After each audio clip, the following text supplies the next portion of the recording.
A man is seen attempting to escape from a prison in Chile, crawling through a narrow underground tunnel. It's the year 1990, a time when protests filled the streets of Santiago.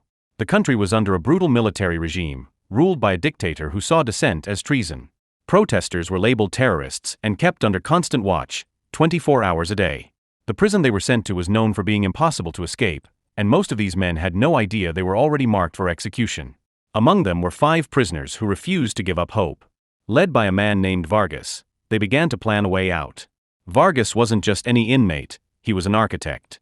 When the guards assigned their cells, he studied the layout carefully and decided that cell number 50, located on the 2nd floor, would be the most strategic place to start an escape. Unfortunately, that cell was already taken, forcing them to settle for the one next door, which is cell 51. And inside that cell, a secret pact was born. This is Jailbreak Pact.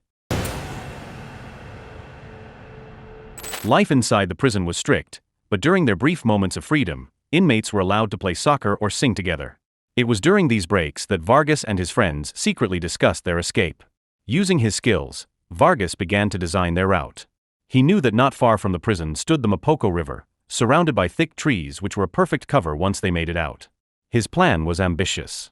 They would have to dig a tunnel 70 meters long, hauling out tons of dirt without the guards ever noticing.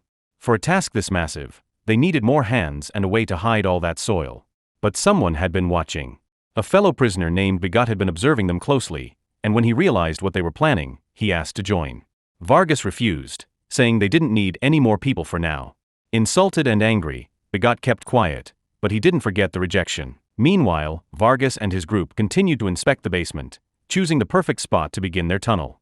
They soon discovered they couldn't dig through the floor because it was too thick and noisy, so they decided to break through a wall instead. The broken bricks would later be used to create a movable concrete cover, one that could open and close to conceal the tunnel's entrance. As for the soil, Vargas decided it would be stored above the ceiling of their cell, the only place strong enough to hold the weight of several tons of dirt. But they had no proper tools. Then, one of the prisoners handed Vargas a simple screwdriver. It wasn't much, but it was enough to start. In return, Vargas invited him to join the mission. With their tools finally ready, Vargas and his friends began the delicate process of breaking through the concrete ceiling. Every tap, every scrape had to be done slowly and quietly, because even the faintest sound could alert the guards. To cover the noise, they called over a fellow prisoner who played guitar, letting his music echo through the hallways while they worked in secret.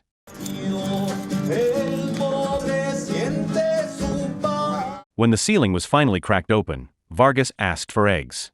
He mixed the egg with lime to create a lighter kind of cement, making it easier for them to open and close the ceiling without raising suspicion. Once the patch was done, they covered the spot with a poster of Maria Ozawa, hiding their work perfectly. Not long after, the guard suddenly launched a surprise inspection. Luckily, the cell was spotless. When the guard entered, he started tearing down all the pin-up posters in the room. But the one of Maria Ozawa, the one hiding their escape route, stayed untouched simply because it was his favorite. Days passed, and the men kept digging, using whatever they could find. Even fragile metal spoons became tools in their hands. Before they knew it, 34 days had gone by. That meant it was visiting day. Vargas's friend Rafael finally got to see his wife again, though she didn't bring their children. A few days later, the group continued experimenting with ways to make a better concrete lid, one that would look more natural. This time, they built a wooden mold and filled it with cement. But in the middle of their work, word spread about another sudden inspection. They rushed to clean up the chaos in their cell, and by the time the guard arrived, everything looked normal. Once the coast was clear, they went right back to work. The sound of a loud radio masked the noise as they broke through more of the wall, and when the opening was wide enough, they tested their new concrete lid and it fit perfectly. The next challenge was the dirt. Every shovel of soil had to be carried back to their cell and hidden above the ceiling. To keep suspicion low, the group made sure to act like normal inmates, like playing soccer, singing, keeping their routines exactly the same. But progress was slow, and the tunnel was still short. Vargas realized they needed more people if they wanted to finish before someone discovered them. The next morning, one of their members, a German, ran into trouble. A guard stopped him while he was disposing of dirt and demanded to see inside his bag. German froze for a second, but he'd prepared for this. When the guard opened it, all he saw were harmless personal items. Satisfied, the guard told the German to follow him. Before leaving, German quickly handed his bag to Vargas, assuming he was about to be punished. But instead of a beating, the guard surprised him with a men's magazine. While German chatted with the guard, the others kept digging, the sound of the radio covering their movements. Then, a piece of news crackled through the static about the Chilean dictator had finally been overthrown. The men froze, listening closely. That single announcement filled them with new energy, new purpose. They were no longer just escaping prison, they were breaking free from the shadow of tyranny. With renewed hope, they dug faster than ever. By day 86, Vargas and his friends knew they couldn't finish the tunnel alone. So they turned to the prisoners who had already been sentenced to death. Instead of waiting for their fate, Vargas offered them to fight for a chance at freedom. Their schedule was different from everyone else's. These death row inmates had to work twice as hard, digging and hauling dirt every 2 hours, day and night. To keep their operation hidden, the group built a secret passage that connected the tunnel to the ceiling, creating a new way to dump the soil without drawing attention. Even with all their precautions, not everything went unnoticed. A prisoner named Oscar began watching them closely. Known for being a snitch, Oscar confronted the group and demanded to join. Most of them wanted to refuse, but when he threatened to expose everything to the guards, they had no choice but to let him in. As the tunnel neared completion, Vargas realized they still faced one major problem. Escaping would be impossible without help from the outside. They needed to reach their friends, the protesters who were still free, and ask for their support. By day 182, Rafael finally got a visit from his wife. During that brief moment together, he asked her to find Vargas's contacts on the outside and bring them together. She wasn't sure if she could pull it off, but she promised to try for him. Weeks later, on day 205, the prison erupted into chaos. A massive raid swept through the cells. Vargas immediately ordered the guitarist, who was still working deep in the tunnel, to crawl out before the guards discovered them. But moving through that narrow space took too much time. To buy him that time, Rafael made a desperate choice. He intentionally started a fight with the guards, creating a full-blown brawl that distracted everyone.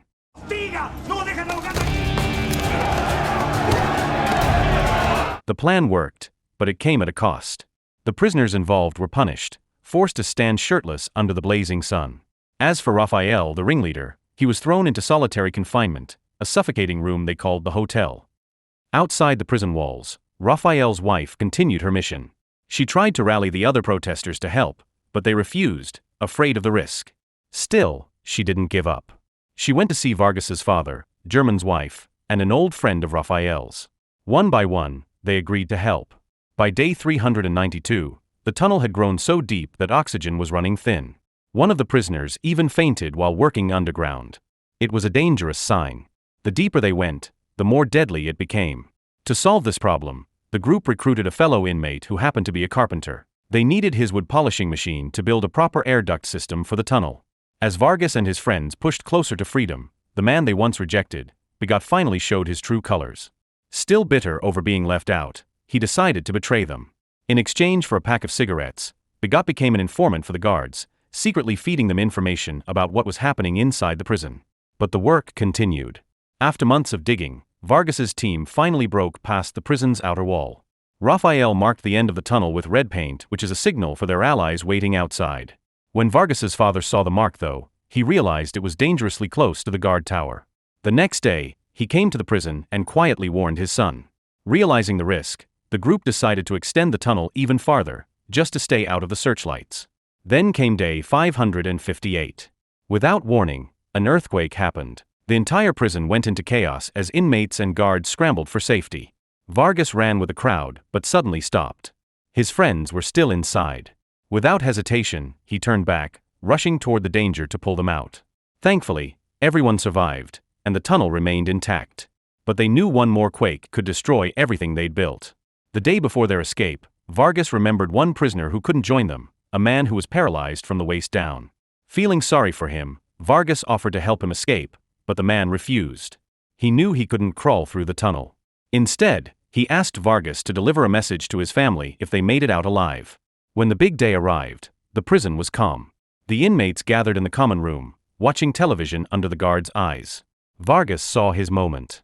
One by one, he and his team quietly slipped away, pretending to take breaks, leaving without raising suspicion. But Breakout noticed. His instincts told him something was off. With a cunning smile, he made his way toward Vargas's cell, determined to catch them in the act. On his way, however, he was stopped by the paralyzed prisoner. The delay only made Breakout more certain that an escape was underway. Inside cell 51, Vargas took attendance. Around 50 men were ready, lining up in silence to crawl through the narrow passage. Each one moved carefully, one after another, into the darkness. Oscar, the inmate once known for his loud mouth, was assigned to guard the tunnel entrance. Moments later, Breakout burst into the cell. He found only Oscar and a hole in the wall large enough for a man to crawl through. It was all the proof he needed.